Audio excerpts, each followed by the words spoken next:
qu'est-ce que Olight nous a prévu pour décembre? Et bah c'est parti, on va voir ça.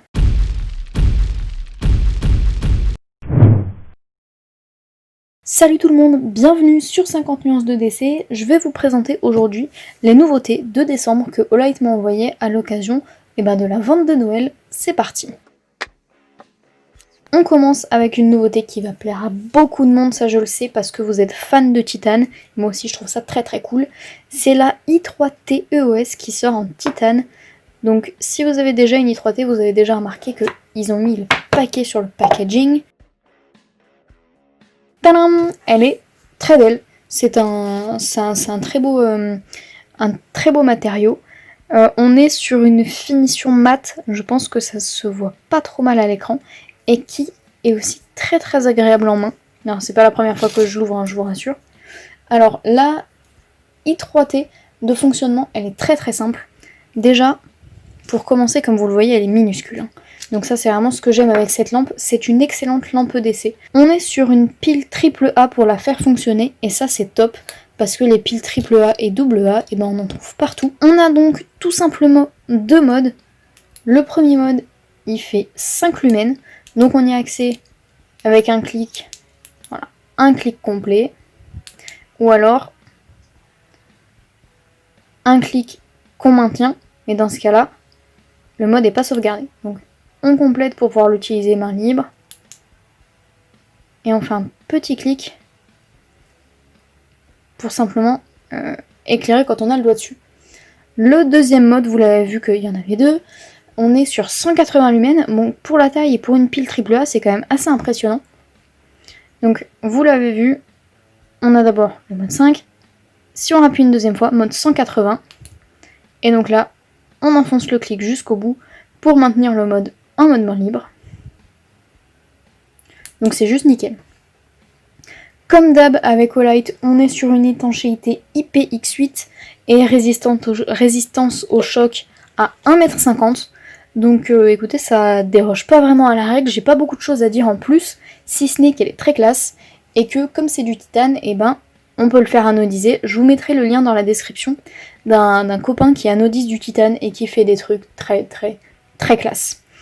Juste un petit mot sur le clip, on a ce fameux clip à double sens, donc souvent on le met dans ce sens là pour la casquette, et pour avoir donc la convertir un petit peu en frontale, et dans ce sens là pour la glisser dans la poche. Je note juste que contrairement aux anciennes, on n'a pas tout un anneau ici, et donc le clip va pas avoir tendance à tourner.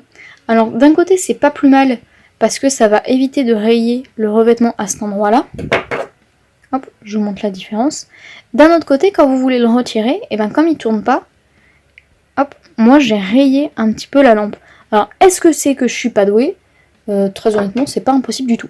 Donc voilà pour la i3T EOS Titane qui est très très classe. Personnellement, j'aime beaucoup cette lampe. On va passer allez, on va le dire, une lampe que j'aime un peu moins, même beaucoup moins. C'est la M2R Pro Warrior. Alors ici, c'est la version orange. Si vous vous souvenez, la version noire, elle ressemble à ça. Alors, pour faire rapidement, hein, c'est une lampe tactique. Vous avez bien compris que moi je suis pas très tactique.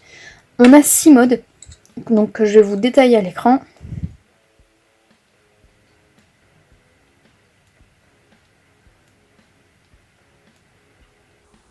On a aussi 2 boutons, ce que je trouve très appréciable, c'est vraiment le même système que la Warrior Mini. Warrior Mini que j'aime beaucoup pour le coup, mais c'est une question de format. Donc on a ce bouton là qui nous permet d'accéder à tous les modes, et ce bouton là qui nous permet d'accéder vraiment aux modes les plus puissants. Un clic faible pour un mode un peu plus faible, un clic profond pour un mode très puissant. On change, en appuyant sur le bouton, on change de configuration. Donc là on est en mode turbo, et là on est en mode strobo. Donc en fait strobo ça va être un peu le 7ème mode, sachant que pour accéder au mode stroboscope on est obligé de maintenir ici le tail switch. On peut pas juste cliquer et sauvegarder le mode. Je sais pas si c'est une connerie ou pas, comme je maîtrise pas vraiment le tactique, je vais pas trop m'étendre là-dessus. Donc 2 boutons, on a une tête crénelée, vous savez très bien à quoi servent les têtes crénelées sur les lampes. Très honnêtement, la lampe comme moyen de défense pour taper dessus, quand on en arrive là, c'est vraiment que c'est la merde. Moi, je crois pas tellement. On a un grand clip. Très grand clip. Il faut que le clip soit grand de toute façon parce que ça commence à peser, hein, honnêtement. Donc pareil, clip double sens.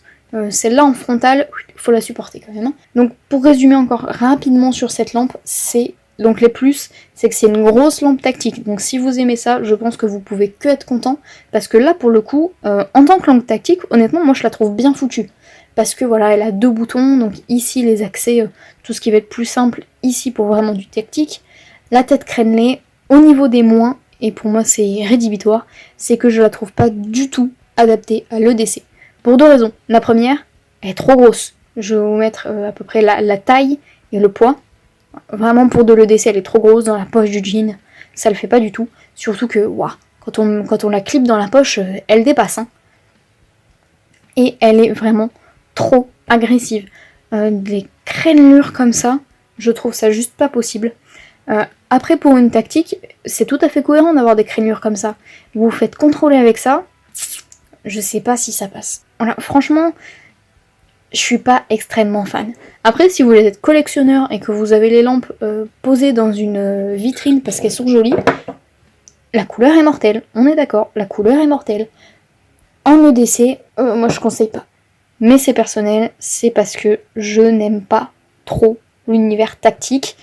Je pense que vous avez compris. 3e lampe, qu'est-ce que c'est que ce truc? Est-ce que c'est une Pokéball ou est-ce que c'est une mini veste de loup? On sait pas trop. Quand Olight a présenté la sortie de ce petit machin, donc c'est le Obulbe, ou la Obulbe, je sais pas comment on dit, je me suis dit, oh la vache, les mecs ils vont trop loin, arrêtez de sortir des trucs qui n'ont pas de sens, c'est vraiment un gadget. Et à ma grande surprise, ils me l'ont envoyé, parce que c'était pas prévu. Et en fait, c'est vachement cool. Pourquoi c'est cool? En fait, le truc qui change tout, je vais vous dire. Je sais pas si ça se voit bien à l'écran, mais on est sur un blanc chaud et pas sur un blanc froid. Et ça veut dire que pour lire la nuit, c'est trop génial. Là, le premier mode, il est à 3,5 lumens. C'est rien du tout. Mais pour lire la nuit, quand nos yeux sont bien habitués à l'obscurité, c'est top. En plus, on n'a pas du coup trop de lumière bleue comme on est sur un blanc chaud, et pas un blanc froid. Donc plutôt jaune plutôt que blanc qui tire un peu vers le bleu. Donc ça fait pas trop mal aux yeux la nuit quand ça reflète sur le papier. Franchement, c'est vachement cool. Ensuite, on a un mode 55 lumens qui commence déjà à éclairer un petit peu. Mais là, en fait, pareil, pour lire, quand nos yeux sont pas encore habitués à l'obscurité, je trouve ça assez sympa. On a un mode rouge. Alors à l'écran ça rend très mal, ça rend pas du tout rouge, mais vous voyez les reflets sur ma main, c'est bien rouge. Hein. Il l'estime à 7 lumens. Ce mode là, il est pas mal quand on n'a pas besoin d'y voir grand chose. Par exemple le soir, pour discuter dans le lit, je trouve ça sympa. Pareil, le mode rouge, ça évite de garder nos yeux trop éveillés et d'avoir mal aux yeux. Franchement, c'est hyper agréable. Et après, on a un mode rouge clignotant. Rouge clignotant, c'est plutôt pour de la signalisation. J'avoue que je le trouve pas hyper cohérent avec cette lampe là. Après c'est rigolo, personnellement je ne lui ai pas vraiment trouvé d'utilité. Pourquoi est-ce que finalement cette lampe je la trouve hyper cool? Je vous l'ai dit, pour quand on est couché, pour la mettre sur la table de chevet, pour bouquiner un peu, c'est génial. Je pense aussi à ceux qui ont des enfants et qui ont un peu peur du noir, ça fait une petite veilleuse. 3,5 lumens, c'est suffisamment peu pour s'endormir, suffisamment quand même pour qu'on n'ait pas l'impression qu'il y a un monstre dans l'armoire, mais aussi on a 56 heures d'autonomie quand elle est rechargée. Donc on peut faire plusieurs nuits de suite sans avoir à la recharger, sachant que on peut l'utiliser pendant qu'elle est en charge. Donc ça c'est quand même aussi assez cool. Moi j'ai pas d'enfant, je pense que jusque là vous vous en doutez. Mais j'étais un enfant il n'y a pas si longtemps que ça, et franchement, ça je pense que mon moi de 6-7 ans aurait kiffé. Pour changer les modes, parce que ça je vous ai pas dit encore, le bouton en fait c'est la base, il n'y a pas vraiment de bouton qui dépasse. Et on va juste maintenir, comme d'habitude sur le Olight, pour changer entre les modes. Ce qui est pas mal, c'est que Du coup, on fait un clic, tac, pour éteindre et pour allumer. Et le dernier mode reste en mémoire. Donc, si vous êtes sur le mode 3 lumens 5 et que vous rallumez, vous retombez sur ce mode-là. Donc, vous ne chopez pas 55 lumens qui vont vous éblouir, vous faire mal aux yeux, etc. Donc ça, c'est bien pensé. Autre truc qui est pas mal pensé, l'espèce de base, là, la partie colorée, elle est un petit peu caoutchoutée, elle est texturée. Donc à prendre, ça glisse pas finalement. Donc là encore, c'est bien pensé. Après, esthétiquement, je trouve que ça le fait pas mal. Ça, pour le coup, c'est purement subjectif. Autre petite option qui va avec cette lampe, c'est cette espèce de pièce métallique avec un dos, comment on dit, qui colle, autocollant, qu'on peut mettre sur un mur. Et comme la base est magnétique, et ben on peut la mettre sur le mur. Alors comme le bouton est en dessous, pour changer entre les modes, on peut tout simplement appuyer dessus.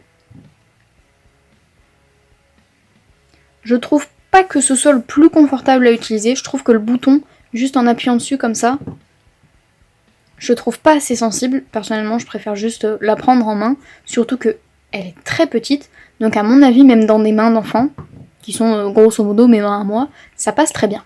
Autre chose, apparemment, elle est étanche et elle flotte.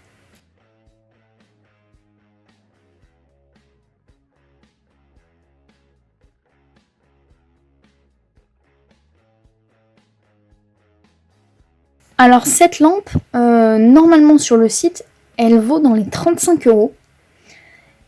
Est-ce que ça vaut ce prix-là? Je sais pas trop. Très honnêtement, moi je mettrais pas 35 € dans cette lampe. Après, si vous avez des enfants, je sais pas combien ça coûte des veilleuses. Mais c'est vrai que ça peut le faire, surtout que là, on n'a pas besoin de la laisser brancher.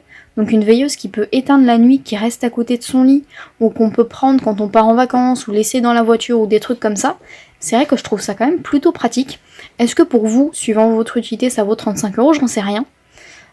Toujours est-il que là, pendant les ventes flash, elle est à 25. Là, pour le coup, franchement, je trouve que ça les vaut, parce que, toujours pour lire la nuit, moi j'ai l'habitude de prendre une lampe comme ça, et juste de la poser. Sauf que l'éclairage, il est droit, il n'est pas fait pour, donc ça reflète au plafond pour diffuser. Mais surtout, on est sur un blanc froid. Je le répète, mais ça éclate les yeux la nuit. Donc franchement, ça, je trouve ça top. Et pour le coup, très bien pensé. Allez, on récapépète vite fait avant de se quitter. La nouvelle i3T EOS en titane, donc avec un mode 5 lumens et un mode 180 lumens. Hyper simple d'utilisation, légère, fonctionne avec une pile AAA. Ça franchement pour moi, pour de l'EDC, je trouve ça juste nickel. Ensuite, on a la haut bulbe dont on vient de parler un petit peu longuement. À mon sens, très bien à poser sur la table de chevet, que ce soit pour nous, pour bouquiner, ou pour les enfants qui ont un petit peu peur du noir. Je trouve ça vraiment top et très bien pensé, contrairement à ce que je pensais honnêtement aux premières apparences. Ensuite, on a la M2R Pro Warrior. Donc ici, c'est le nouveau coloris orange, que je trouve extrêmement belle, mais pas du tout adaptée à de l'EDC. C'est tout pour nous, j'espère que vous avez pu vous faire une idée un petit peu plus précise de ces trois modèles. Si ils vous intéressent, je vous rappelle que si vous voulez les commander, je vous invite à passer par le lien que je vais vous mettre en description. C'est un lien affilié, donc je touche une petite commission derrière.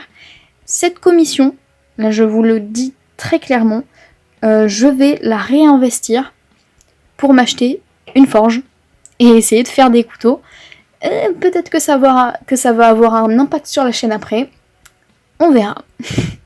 On se retrouve très bientôt. Passez une bonne journée. Salut.